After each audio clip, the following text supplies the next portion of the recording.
कुछ लोग देने से पहले बहुत सोचते हैं कितना दें, किसे दें, कब दें, और कुछ लोग होते हैं जो बिना एक पल गवाए बस दे देते हैं।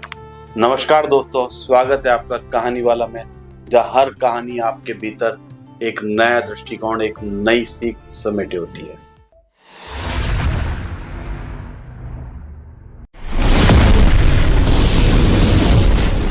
आज की हमारी कहानी भी ऐसी है, स्वभावगत उदारता। ऐसी उदारता जिसने स्वयं भगवान श्री कृष्ण को भी प्रशंसा के लिए विवश कर दिया था। यह प्रसंग है महाभारत का।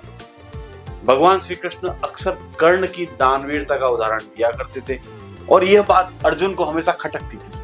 वे श्री कृष्ण से हमेशा पूछा करते थे, भगवान हमारे ज्येष्ठ भ्राता धर्मराज युधिष्ठिर महादानी है, पर फिर भी आप कर्ण की ही वंदना क्यों करते हैं? श्री कृष्ण मुस्कुराते और शांत स्वर में कहते, अर्जुन, समय आने पर तुम स्वयं जान जाओगे कि कर्ण महादानी क्यों है। एक दिन घनघोर वर्षा हो रही थी, चारों तरफ पानी भरा था और वर्षा के थमने का नाम न ले रही थी। भगवान ने सोचा, क्यों न अर्जुन को कर्ण और धर्मराज युधिष्ठिर की उदारता का साक्षात अनुभव कराया जाए। भगवान अर्जुन को लेकर के धर्मराज युधिष्ठिर के निवास की ओर चल पड़े।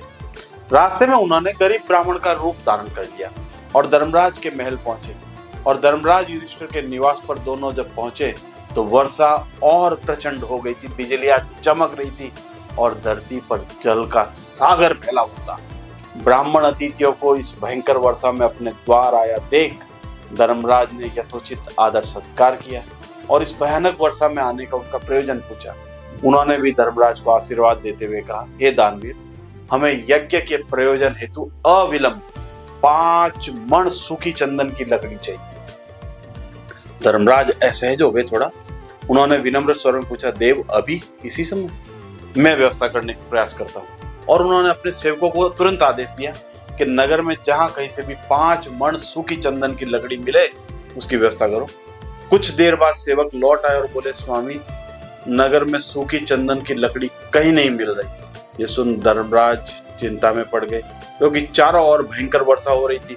कहीं से भी लकड़ी मंगाए जाने पर वो भीग सकती थी और भीगी लकड़ी यज्ञोपयोगी नहीं है। प्रकृति विपरीत थी, व्यवस्था असंभव थी।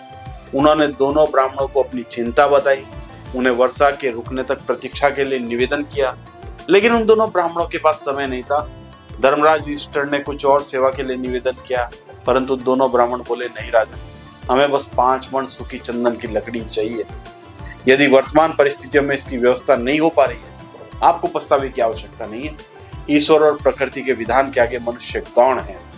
आप अपने मन में यह बात न रखें, हम कहीं और देखते हैं, व्यवस्था हो सके तो। धर्मराज युधिष्ठिर विस्मय और खिन्नता से दोनों को जाते हुए देखते रहे, कुछ कर नहीं सकते थे। अब दोनों उसी वेश में कर्ण के निवास की ओर चल पड़े। वर्षा अनवरत जारी थी और पहले से कहीं अधिक थी। कर्ण के निवास पर जब वे दोनों पहुंचे, कर्ण ने भी ब्राह्मण अतिथियों को अपने द्वार आया देख यथोचित आदर सत्कार किया और इस भयानक वर्षा में उनके आने का प्रयोजन पूछा। ब्राह्मण वेशधारी भगवान ने अपनी वही समस्या इस बार कर्ण के सामने रखी और बोले, हे दानवीर, हमें यज्ञ के प्रयोजन हेतु अविलंब 5 मण सूखी चंदन की लकड़ी चाहिए। अर्जुन की आशा के विपरीत कर्ण ने मुस्कुराते हुए उनका स्वागत किया और कहा, आप लोग कुछ देर विश्राम करें, मैं अभी इसकी व्यवस्था करता हूँ। कर्ण ने तुरंत अपना धनुष बाण उठाया और अपने निवास के द्वार, खिड़कियों, भवन के साजो सामान को तोड़ने लगे। वे सब शुद्ध चंदन के थे। देखते ही देखते 5 मण से कहीं अधिक सूखी चंदन की लकड़ियों का ढेर लग गया। यह देख भगवान मुस्कुरा रहे थे। अर्जुन विस्मय से कर्ण को तो कभी भगवान को देख रहे थे। कर्ण ने वो लकड़ी उन ब्राह्मणों, जो वास्तव में कृष्ण और अर्जुन थे, को भेंट कर दी और बड़ी ही विनीत भाव से बोला, हे देव, अभी चारों ओर घनघोर वर्षा हो रही है, जिसके रुकने का कोई आसार प्रतीत नहीं हो रहा। सूखी चंदन की लकड़ी आने में विलंब हो सकता था और उनके भीगने की भी संभावना थी, इसलिए अभी यही व्यवस्था हो सकती है, कृपा कर इसे स्वीकार करें। श्री कृष्ण ने कर्ण को आशीर्वाद दिया और पूछा, इतनी साधारण सी बात के लिए इतना बहुमूल्य सामान को तोड़ने की क्या आवश्यकता थी? कर्ण ने उत्तर दिया, प्रभु, मूल्य वस्तुओं का नहीं, याचक की आशा का होता है, और ये सभी वस्तुएं तो फिर बन जाएंगी। परंतु कर्ण के यहाँ से कोई याचक खाली हाथ चला जाए ये संभव नहीं। अर्जुन ये देख चकित रह गए। भगवान ने कर्ण को आशीर्वाद दिया, हे कर्ण, तो इस संसार में अपने दान और उदारता के पर्याय के रूप में अमर रहेगा। इसके बाद दोनों वहां से चले आए।